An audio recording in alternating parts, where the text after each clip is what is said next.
Madumi ang mundo ng politika. Kaya kahit anong linis ang gawin ni Tanggol, may makakalaban at may makakalaban pa rin siya. Yun na nga yun eh, Ramon. Lalo na kapag nalaman ng tao na may kaugnayan siya sa'yo. Ramon, hindi ko nakakayanin kapag nawala pa ulit sa akin si Tanggol. Of course not. I would do everything I can to protect our family. Dalawang uri ang pangangampanya. Maruming pangangampanya at malinis na pangangampanya. Tumambling lang ng kapiraso sa nasusunog na gusali, nagkaroon na ng lakas ng loob tumakbo ng mayor. Yang mga gerero, tsak na maruming pangangampanya ang gagawin niya dahil takot sila na maungusan sila ni Tangkol. Hinihiling ko po sa inyo na sana po suportahan nyo kami. Panahon na para magkaroon ng pagbabago sa sistema ng buong Pilipinas, sa ating politika. Sasabihin ko sa inyong lahat kung bakit matatalo si Tanggol tong eleksyon na ito. Dahil walang laman niyang utak mo, Tanggol. Meron. Nasaan? Ito.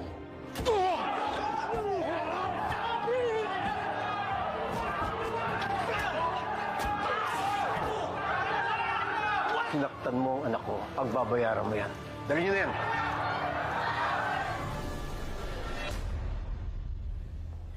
Ano pang tinatayo-tayo natin dito? Ba't di ba tayo umuwi? Ang laki kahihiyan nito.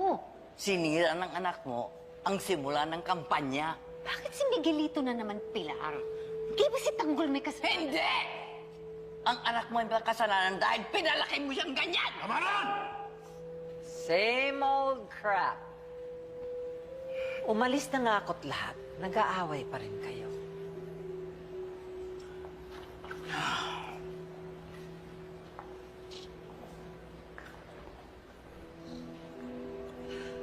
Hayop ka, Olivia. Nagpakatuta ka sa mga Montenegro. Kung binigyan mo lang ako ng katiting na dignidad, konting respeto, konting halaga bilang isang gerero, hindi ko sana nilayasan ang pamilyang ito. Simula noon hanggang ngayon, suwail ka talaga, Olivia. Tandaan mo ang araw na ito. Hindi na kita anak. Hindi ka na isang gerero. Eh kahit kailan naman hindi mo ako itinuring na anak. Kaya magkalimutan na tayo. Wala na rin akong ama. Olivia! Olivia! Pilar! Pabayaan mo siya. Hindi natin kailangan yan.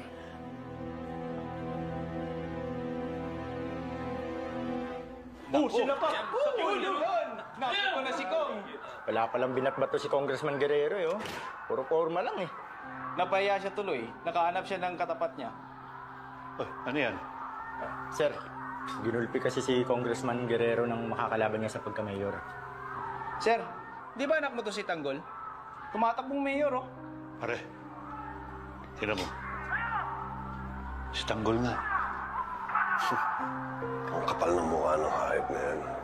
Kita mo, ayaw palang pinapakita ng totoong kulay niya. Hindi ba nanalo yan? Bisyosong hayop.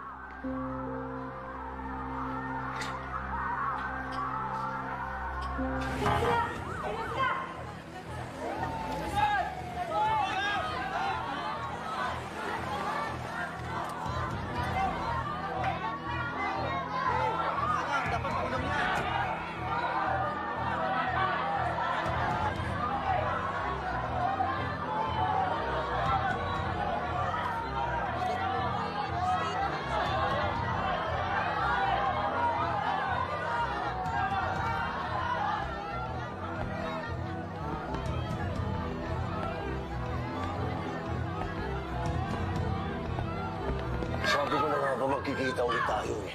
Ngayon sisiguraduhin kung hindi ka na makakalabas rito. Ano kawalang yan ang ginawa mo? Ha? Tatakbo ka? Kapal ang mukha mo? Magmimiyor ka? Wala ka namang alam! Wala kang ibang alam. Kung hindi kasamaan. Pero Luis at gulo lang dadali mo sa Maynila, ano? Idadamay mo pa sila sa pagkasalot mo! Hoy! Timbagi pa! Huwag mong pagsasalita na aking apo. Hindi mo kilala ang binabangga mo. Kilala ko kayo! Pamilya kayo kriminal! Ikaw at ang anak mo! At itong apo mo! Ano mo? Ano ang sinasabi mo?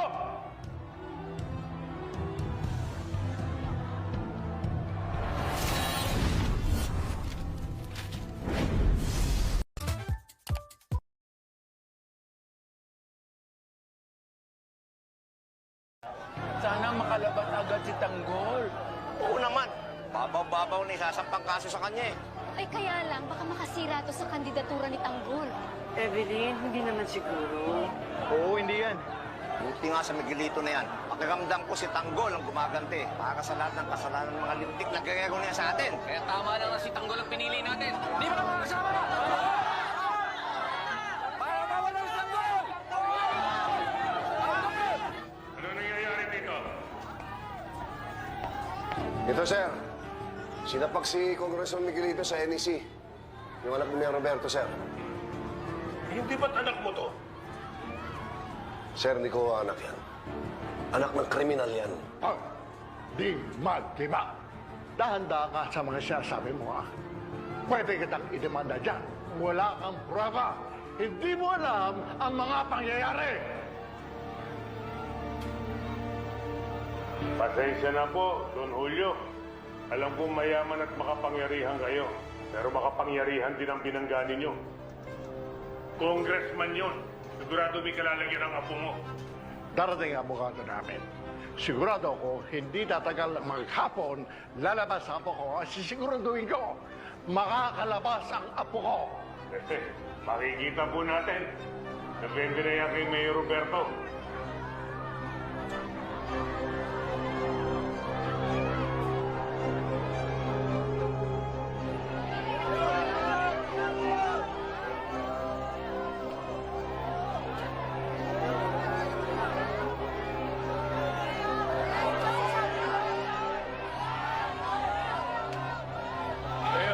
Ano nangyari? Ito, nagwakatut po kami. He assaulted a public official! Pinahiya mo ako, hayop ka. Kulong niyo yung hayop na to. Siguraduhin yun di sa makakalabas. Ininsulto mo ka aking apo, pati na kanyang makasamaan. Kaya kanya sinapa. Don Julio. Tanggol, matakbo ka pala. Hindi ka pa nakaupo, abusado ka na. Paano yan kung manalo ka?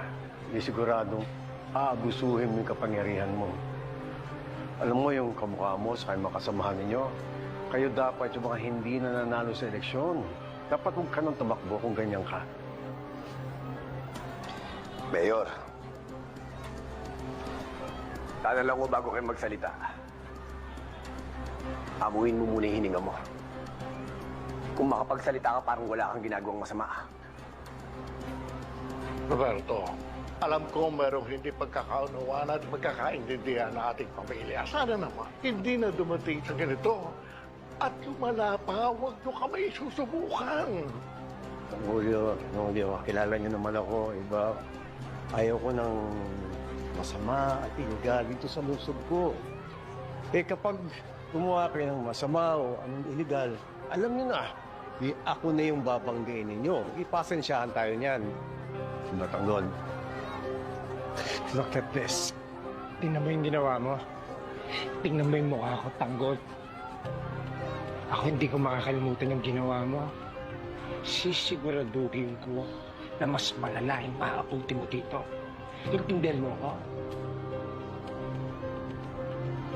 May hinihintay ng kulong niyo na yan! Mendoza, proseso mo na yan.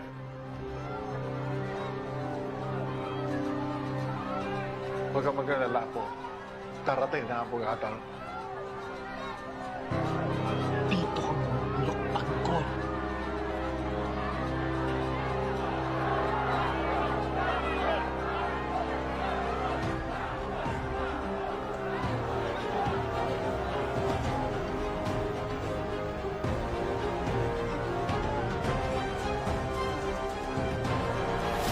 Horror o droga na hindi angkop sa mga bata.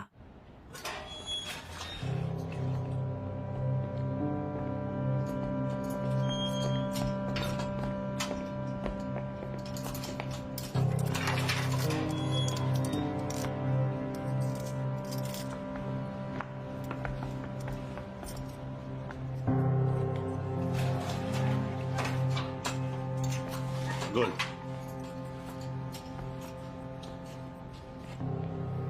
Tanggol, bakit mo naman binanatan si Congressman Miguelito? Alam mo naman makapangyarihan ang mga girero sa Maynila. Alam ko, mayaman ka na at marami ka ng koneksyon. Pero hawak pa rin nila ang Maynila, Tanggol. Hindi sila papayag na mawala sila sa pwesto. Kaya doblehin mo pag-iingat mo, Tanggol. Hindi natin alam kung anong pinaplano nila laban sa'yo. No. Wala akong pakialam sa kanila. Alam ko kung anong pinaplano nila sa akin. Ako ang dapat lang katakutan. Dahil hindi nila alam kung anong pinaplano ko paglabas ko dito sa kulungan. Pero mag-iingat ka pa rin.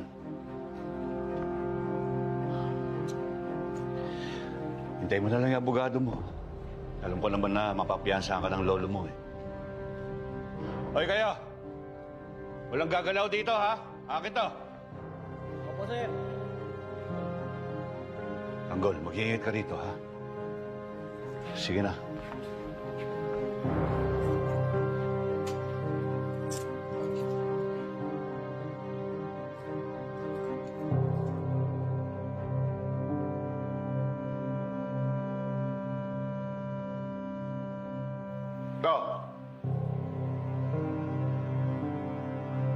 Anong tinitingin-tingin mo, ha? Pumunta ako sa bahay mo. Pumasok ako sa mansyon mo. At nakita ko doon ang asawa ko. Wala ako alam sa pinagsasasabi mo. At kung nagtangka kang pumunta sa mansyon ko, sinisiguro ko sa'yo, hindi ka makakalabas ng buhay. Hindi ko alam yung pinagsasabi mo. Franco, halika na. Ang tanda mo na, ang galing mo pa rin magsinungaling. Alam mong buhay ang anak mo at magkasama sila ng asawa ko. Hindi ako titigil hanggat hindi ko nababawi ang asawa ko. At napapatay ang anak mo. Hindi ko alam yung mga pinagsasasabi mo. At hoy, huwag mo akong kakausapin ng ganyan at bibigyan ng tonong ganyan, ha? Hindi tayo magkalangal. At kapag naalis ko na ang apo ko dito, hahanap ako ng paraan na maalis ka sa serbisyo. Kahit nagtangka kang pumunta ulit sa aking mansyon, sinisiguro ko sa'yo, sa gate pa lang, papatayin na kita. Antipatiko! Tara!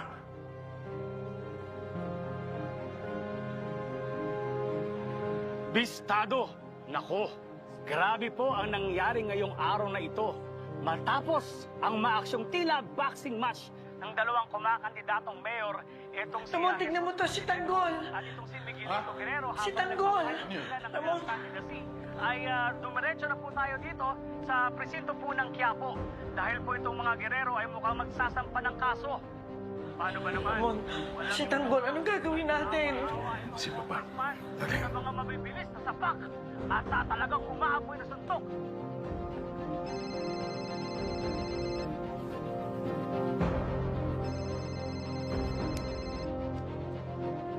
Hala, Papa. Nasaan kayo? Nasa presinto? Oo, nandito kami. Ikinulong nila si Tanggol dahil sa nangyari sa NEC. No. No, alam kong kalakaran sa loob ng bilangguan. Patutumban nila ang anak ko ng mga girero na yan para silang manalo. Relax lang, Ramon. Kaya nga ako nandito para bantayan si Tanggol. Nasaan si Olivia?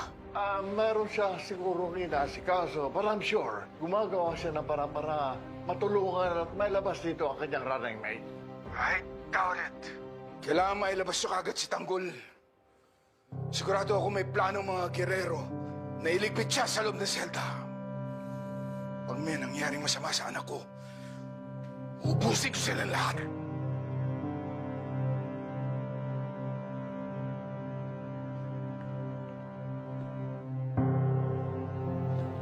Cortez, Silvia, bilis!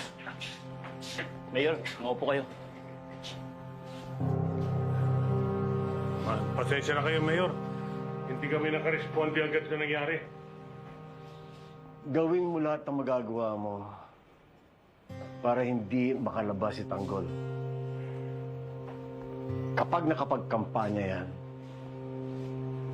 Baka masulot pa tayo. Pagkatapos ng ginawa niya sa akin, sa tingin mo susuportahan pa siya ng ibang tao? Miguelito, naniniguro lang. Colonel, narinig niyo si Pa. Alam niyo na kung anong kailangan niyong gawin.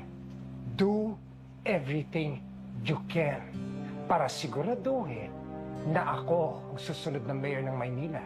Huwag kayong mag-alala. Madali lang yung pinagagawa ninyo.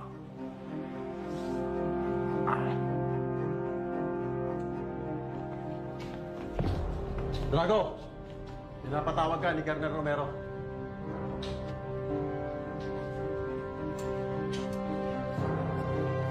Ingat.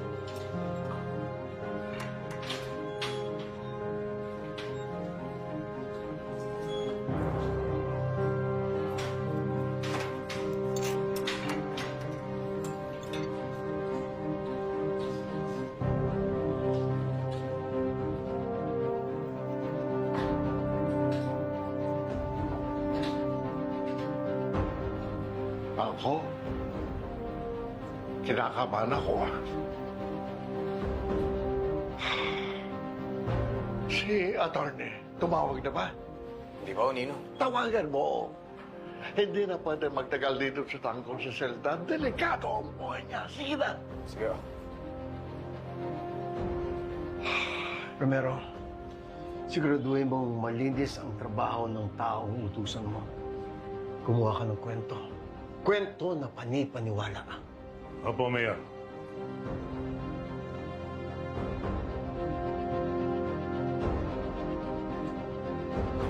Ikaw si Tanggol, di ba?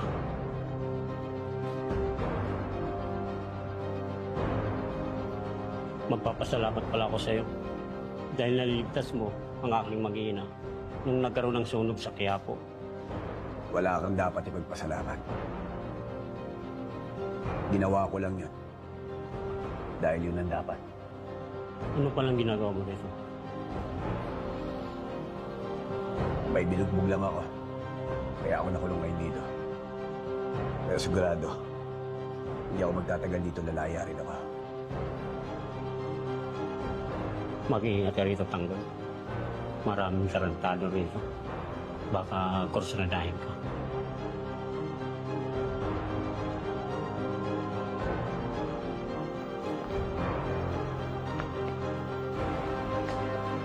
Drago, ginulpi ni Tanggol kanina si Kong Miguelito at ipinahiya.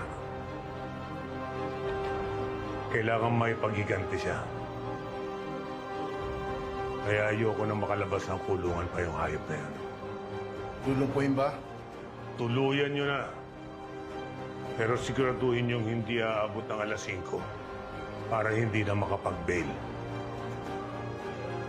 Maliwanag? O, sir. Yun na.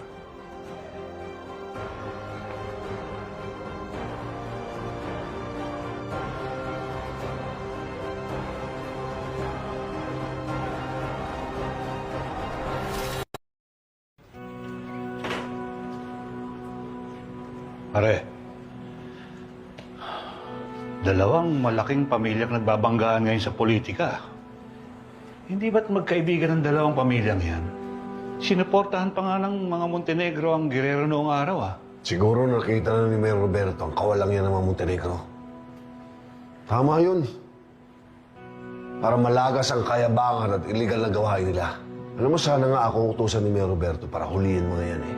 Dahil sisiguraduhin ko, mahihinto ang mga iligal na gawain nila. Pare, ang iniisip ko si Tanggol. Sigurado maiipit siya sa labang ito. Sana nga maipit siya at mauna na siyang mamatay.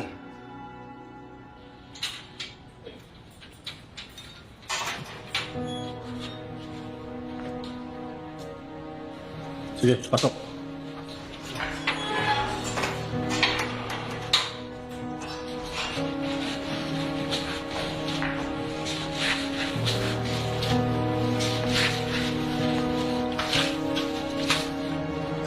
Colonel, ano ba ang relasyon ni Dimagi ba kay Tanggol? Stepfather, Mayor. Asawa ni Dimagiba ang nanay ni Tanggol. At ang balita namin, ginahasa daw ni Ramon Montenegro nung araw ang babaeng yon. At ang bunga nga ay si Tanggol. Baka naman si Dumagi ba pa tumulong kay Tanggol makalabas dito, Colonel? Yan naman ang sinisiguro ko sa inyo. Malaki ang galit ni Dimagiba kay Tanggol. Mulat sa pool, isinusumpa niya na yung batang yan. Sa totoo lang, dapat hindi makalabas ang hayop na yan. Dahil kapag nakalaya yan, walang tigil ang gulo. Dala sa atin ang hayop na yan. Pare, nagbagong buhay na yung tao. Di ba nakita mo naman? O, baka nga mamaya makapag-bail yun, sigurado. Lalabas na rin yun. Kahit naman mag-bail yan eh. 3 araw pa rin mabubulok dyan sa loob yan. Yung mag-iba, pinapatawag ka ni Colonel.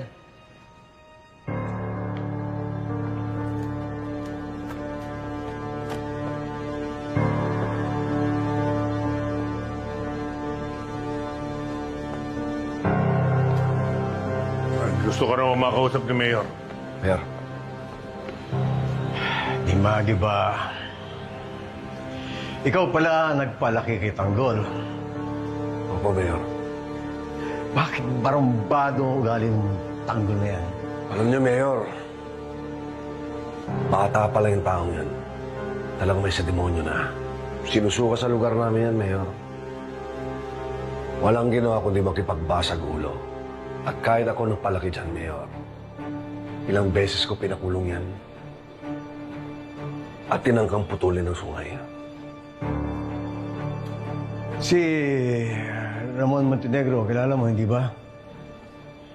Kilalang kilala, Mayor. At kung papayagan niyo sana, Mayor, gusto ko pangunahan ang paghuli kay Ramon Montenegro. At bago pa makapasok si Tanggol sa politika, Mayor, putulin na natin yung ugat niya. Colonel, gumawa ka ng oplan. Gawin mong si Dimagiba ang team leader. Tulihin ang mga Montenegro at lahat ng iligal na ginagawa nila. Susunod po, Mayor. Dimagiba, putulin mo na ang kasamaan ng mga Montenegro. Winalamya niya ang anak ko. Ama ka, di ba? Yes, Mayor. Alam mo kung ano nararamdaman ko. Tingnan mo naman yan ang ganda ng mukha. May inutos si Colonel Guimero. Iligpit daw natin yung bagong pasok. Pahirapan natin at siguraduhin patay.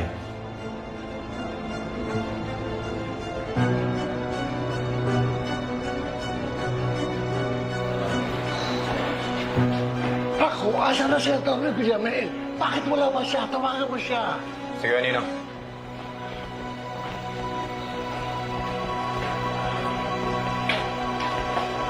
Roberto. Don Julio.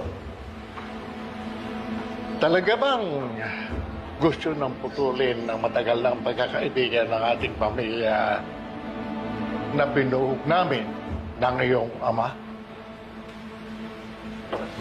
Don Julio, alam ko naman na matagal na pinagsamahan niyo ni Papa at matalik kayong magkaibigan.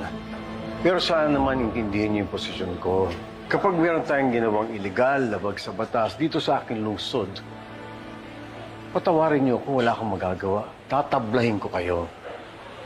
Mawalang galang na, Don Julio, pero pinahiya ako ni Tanggol.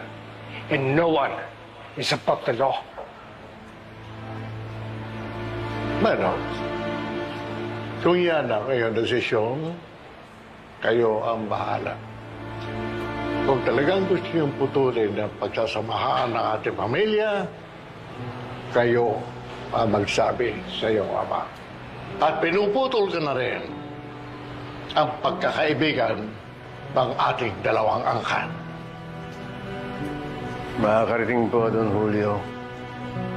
Aasahan niyo yan.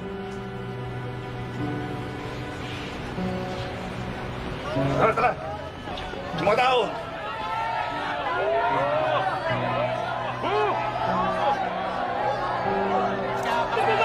Picture! Napakayabang nyo! No pictures! No! Kaya hangganan din lahat yan! Si Tanggol ang tatapos sa paghahari-harian na dito sa Maynila. Go ahead, may asikasuhin pa ako. Don't do anything stupid. I won't do anything. Mag-iingat kayo.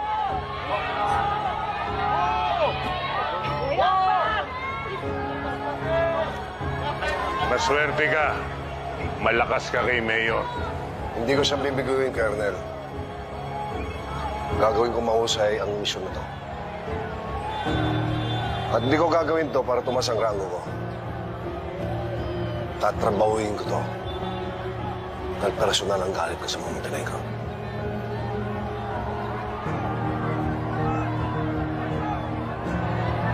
Ang kapal niyo! Ilabas niyo si Tanggol! Ilabas niyo si Tanggol!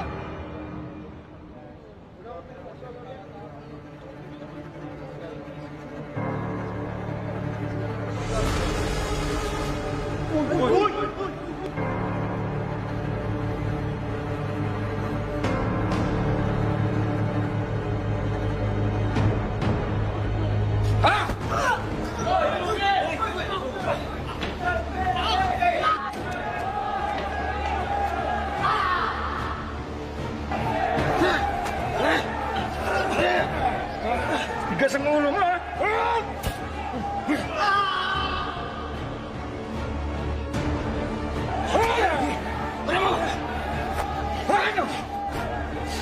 Alam mo, talagang yun ko, ha? Sakit ang sa umaki! Ang gigigas pa!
Ngayong Martes na, June 17. Mapang ka!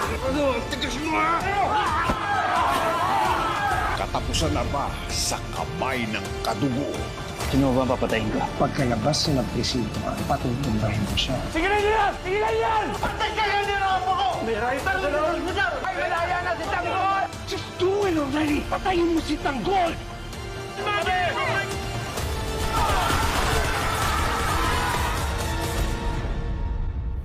अस्सलामुअलैकुम दोस्तों, कैसे हो सब लोग? ठीक हो? उम्मीद करता हूँ सब खैरियत से होंगे। आज की वीडियो में मैं आपको बताने जा रहा हूँ इस्लामिक के बारे में कि मुहर्रम चला गया है, अभी सफ़र भी चला गया है, फिर रबीउल अव्वल भी ख़त्म होने ही वाला है। तो आपको मैं ये बताता चलूँ कि मुहर्रम में हमारे पास बहुत सारे नात तिलावत ये चीज़ें आई हुई थी। तो अभी हमारा काम ये है ना कि हमने इस्लामिक कंटेंट पे चीज़ें बनानी है। आप इस्लामिक कंटेंट को कैसे वायरल कर सकते हैं? ठीक है, आप एक इस्लामिक कंटेंट को कैसे वायरल कर सकते हैं, ये ठीक है ना? ये किसी को भी नहीं पता होती कि यार इस्लामिक कंटेंट को कैसे वायरल करें। तो आज मैं आपको बताऊंगा कि इस्लामिक कंटेंट को कैसे वायरल करते हैं और उसके बाद इस पे इस्लामिक बात करते हैं कि शिया सुन्नी का जो मसला है उसको भी सॉल्व करने की कोशिश करते हैं हम लोग। और जितने भी जो भी मसले हैं उन सबको हम लोग बारी बारी सॉल्व करने की कोशिश करते हैं। ठीक है, तो आज हम हसन नसरुल्लाह की बात कर लेते हैं। वो शिया था, उसको बेचारे को शहीद कर दिया था। तो इस्लामिक की बात करते चलें। इस्लामिक हम लोग का कोई भी कंटेंट आप यूट्यूब पर डाल सकते हैं, शॉर्ट्स डाल सकते हैं, वायरल हो जाएगी आपकी शॉर्ट, 100% वायरल होगी। उसका कोई चांस नहीं है कि आपकी शॉर्ट वायरल नहीं होगी, इसकी गारंटी मैं देता हूँ आपको। आपने अगर काम करना है, आप शॉर्ट्स पे काम करें, इसकी गारंटी बिल्कुल 100% मैं देता हूँ आपको। तो आप शॉर्ट्स वायरल हो जाएंगी आपकी, और जैसे आपकी शॉर्ट वायरल हो जाएंगे तो कमाते जाएं। खैर शॉर्ट्स पे तो इतना पैसे नहीं मिल सकते आपको, लेकिन ये है कि शॉर्ट्स पे आप अपने आप को ग्रो कर सकते हैं, इतना ग्रो कर सकते हैं कि आप अपना चैनल खुद ही मैनेज कर सकते हैं इजीली। तो उसके लिए कोई मसला नहीं है, कोई कुछ नहीं होगा आपको, इंशाल्लाह अच्छे तरीके से सारा मैं आपको गाइड करूँगा, ठीक है। तो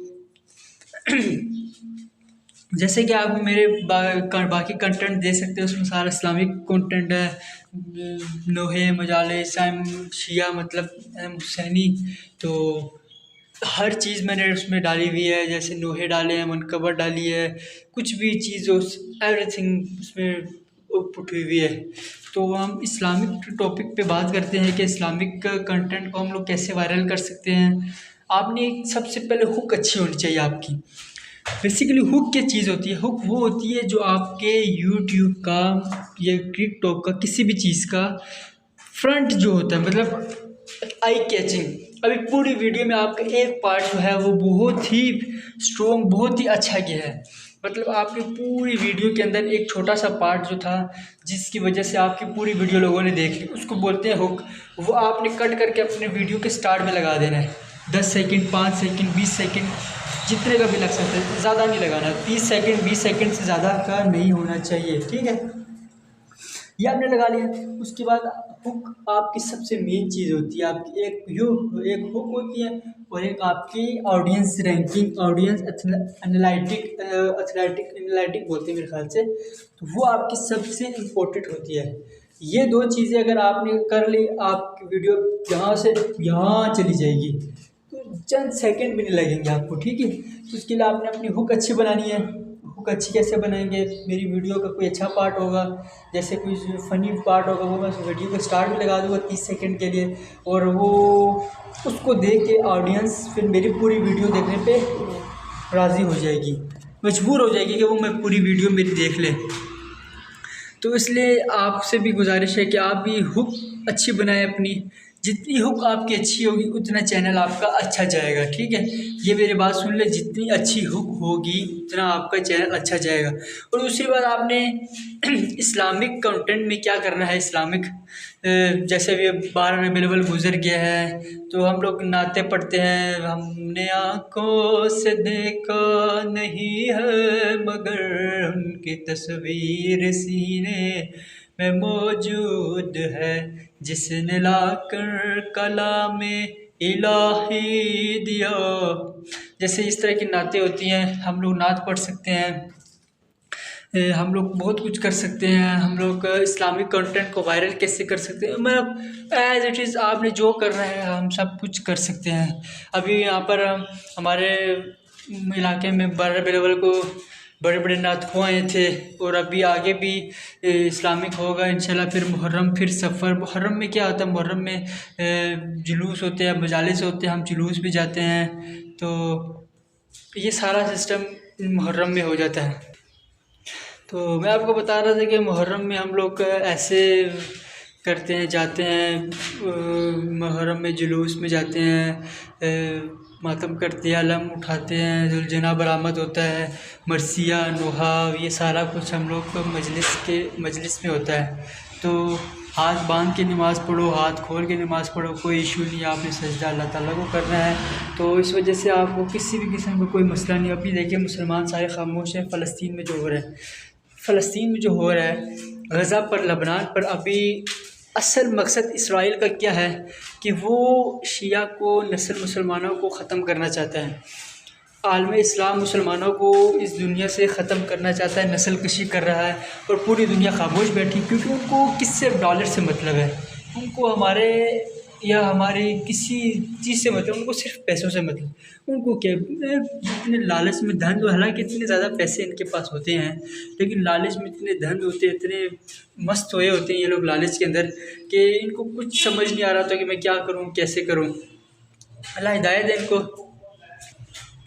तो अब ईरान, लबनान ने, हिज़्बुल्लाह ने अपने नए कमांडर इन चीफ का सरबराह, अबूरी सरबराह का ऐलान कर दिया। कासिम आई थिंक नाम है उनका, कासिम आयतुल्ला कासिम, पता नहीं, मेरे जहन में अभी नहीं है, मैंने पढ़ा था तो मुझे भूल गया अभी।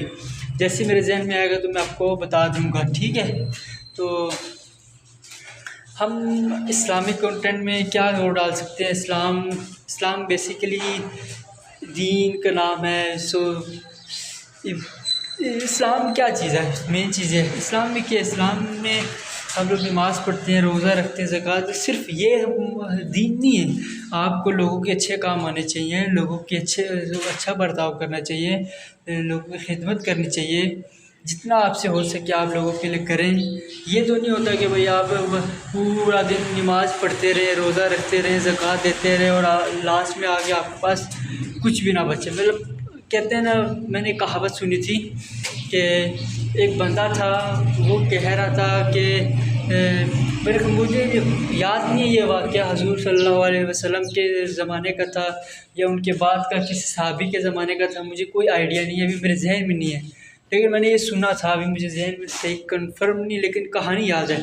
उनमें ये वाक़या हुआ था, रोनमा हुआ था कि एक बंदा था, वो कहता था कि जब रिस्क का ज़िम्मा अल्लाह ने लिया है तो मैं रिस्क क्यों करूँगा, मैं सिर्फ इबादत करूँगा, मैं क्यों जाऊँ। तो फिर वो बैठा रहा, इबादत करता रहा, नमाज़ पढ़ता रहा, रोज़ा रखता रहा, ज़कात देता रहा, जो भी करता रहा, लेकिन कमाने नहीं गया, मतलब मेहनत मजदूरी करने नहीं गया, बस घर में बैठ के काम करता, नमाज़ पढ़ता, रोज़ा रखता, ये सब करता, लेकिन कमाने और इस तरह की चीज़ें करने नहीं जाता था। तो फिर उनको किसी सहाबी ने, अभी गालिबन मुझे याद नहीं, उन्होंने बोला कि सिर्फ बैठ के खाने का कोई, मेरे बैठे बैठे आपको कोई रिस्क नहीं देगा। अल्लाह ताला ने क्या बोला है? अल्लाह ताला ने क्या फरमाया है कि आपने मेहनत करनी है, मजदूरी करनी है, फिर अगर मैं आपको ना दूं तो फिर आप बोल सकते हैं, आप गिला शिकवा कर सकते हैं। इमाम अली क्या करते थे? पूरा दिन काम करते थे। ये नहीं कि वो हालांकि उनको काम करने की ज़रूरत नहीं थी, लेकिन फिर भी वो लोगों की मदद करते थे, काम करते थे। अब ये ग़ज़वा अहज़ाब में जो हुज़ूर सल्लल्लाहु अलैहि वसल्लम के मतलब जो कुछ जंगें लड़ी गई थी पिछले ज़मानों में, हुज़ूर सल्लल्लाहु अलैहि वसल्लम के शहीद कर दिया था, 12 दांत या 2 दांत शहीद कर दिए थे, जिसकी वजह से बहुत गुनाह मिला था उनको। तो इस तरह की वीडियो होती हैं जो इश्तिहाल दिलाती हैं, इस तरह की चीज़ें, तो हमें इन चीज़ों से बचना चाहिए। तो हमारे लीडर हैं, हमारे हुज़ूर सल्लल्लाहु अलैहि वसल्लम हमारे आखिरी नबी हैं, हमें उनके पैरोकार हैं, हमें उनकी पैरवी करनी चाहिए। तो उम्मीद आप लोगों को भी समझ आ गई होगी। तो मैं आपको एक और वाक़या सुना देता हूँ इस्लामी के कंटेंट के हवाले से। तो एक दफ़ा का ज़िक्र है कि वो शेर आया, आपने सुना? हालांकि इस्लामी है, हमें झूठ नहीं बोलना चाहिए, इस्लाम में झूठ जायज़ नहीं है, इस्लाम में झूठ बोलना गुनाह है। तो एक बंदे ने बोला कि बकरियाँ चराने जाता था, कहते शेर आया। इवन कोई शेर नहीं आया था, सब लोग डंडे, बरसात, ये वो चीज़ें लेके पहुंच गए।